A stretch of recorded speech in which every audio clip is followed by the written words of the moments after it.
Pour cette première plaidoirie, j'appelle André Célia. La loi Veil, un combat pour toutes.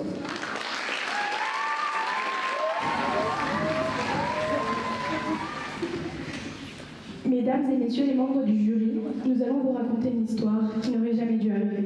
Catherine, 17 ans, a dû faire l'avortement de sa mère en 1965. Trouvez-vous ça normal qu'une enfant ait dû réaliser l'avortement clandestin de sa mère? Dites-vous qu'à 17 ans, elle est obligée de faire cet acte.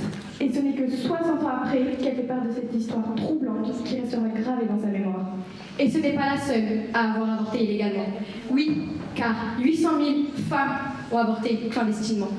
Et ces chiffres sont ceux de la France, avant le discours de Simone Veil le 26 novembre 1974 et l'adoption de la loi le 17 janvier 1975. Chaque année dans le monde, 25 millions d'avortements clandestins sont pratiqués. La pratique la plus courante est la technique du cintre, qui est dangereuse puisque ce n'est pas stérile. Il y a aussi celle de l'oignon. Oui, vous avez bien entendu, un oignon. Et vous vous demandez sûrement comment. Eh bien, les femmes sont en oignon dans l'utérus pour pouvoir avorter. Les conséquences de l'avortement clandestin sont des infections, des hémorragies, des blessures utérines, la stérilité de la femme ou la perforation de l'utérus et d'autres organes. Mais il y a plus grave encore, il y a la mort. Et on estime qu'une femme mourrait toutes les 9 minutes suite à un avortement clandestin. Pendant que nous vous parlons ce matin, que vous écoutez nos mots, nos cris de révolte, quelqu'un dans le monde, une femme, va mourir des conséquences d'un avortement clandestin. Durant les 2 heures de cette plaidoirie ce lundi matin, il y aura 13 femmes qui vont mourir. Et chaque année, ce sont entre 39 000 et 47 000 femmes qui meurent des suites à un avortement clandestin. Un documentaire a été créé pour l'occasion. Le documentaire s'appelle « Il suffit d'écouter les femmes ». De nombreuses femmes racontent l'histoire d'un IVG clandestin. On y entend par exemple Lynn Renaud, qui, à ses 18 ans, a avorté clandestinement. Elle raconte comment ça s'est passé. Elle explique que la dame est venue vers elle avec des aiguilles à tricoter pour percer l'œuf, et après elle explique qu'après ça, elle a saigné. C'est vous qui étiez Marie-Louise Giraud? Non, son nom ne vous dit rien. C'est la seule femme en France à avoir été condamnée à mort et guillotinée pour avoir pratiqué des avortements clandestins. Coupable d'avoir pratiqué 27 avortements illégaux dans la région de Cherbourg, entre 1940 et 1942, sous le gouvernement de Vichy. Marie-Louise Giraud est guillotinée au nom de la protection de la famille et de la patrie. À la Libération, en 1944, la loi condamnant l'avortement a enfin été abrogée.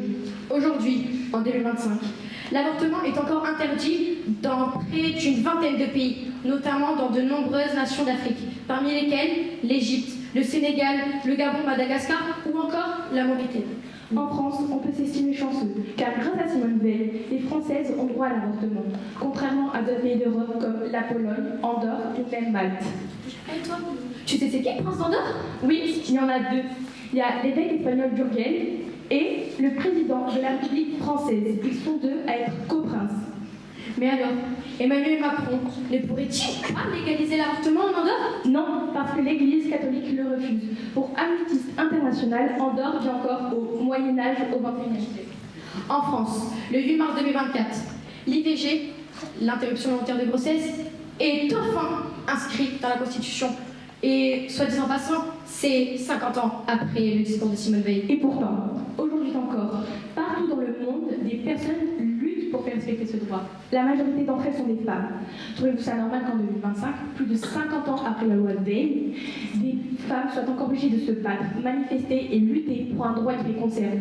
Pour la FIDH, l'accès à un avortement sûr et abordable, pratiqué par des professionnels de la santé, offrant un service de qualité, et un droit sexuel et reproductif fondamental que les États ont le devoir de respecter, notamment en adoptant une législation pertinente et en réformant les cadres juridiques qui en empêchent l'exercice. Le droit des femmes à disposer de leur corps est garanti par la Convention sur la prévention et la lutte contre la violence à l'égard des femmes et la violence domestique, adoptée à Istanbul le 11 mai 2011. Malheureusement, ce texte n'est pas respecté partout dans le monde, et aujourd'hui, certains veulent le remettre en cause, y compris aux États-Unis. Nos sœurs américaines, elles, n'ont pas la même chance que nous. Car oui, l'arrêt Roe versus Wade, qui a été votée par la Cour suprême qui dépénalisait l'avortement a été abrogée par les juges de la Cour suprême. Aux États-Unis, 100 000 IVG sont pratiquées en moyenne chaque mois. De nombreuses femmes risquent d'être contraintes d'avoir un enfant non désiré. Et au Texas, le taux de mortalité maternelle dans l'État a augmenté de 56% de 2019 à 2022. Donc oui, la loi Veil est une loi importante pour notre nation comme les autres nations. Désormais, dans la Constitution, cette loi, celle qui rend les femmes un peu plus libres de leurs droits. Sans elle, les femmes n'auraient pas été libres de contrôler leur corps, leurs convictions, leurs choix.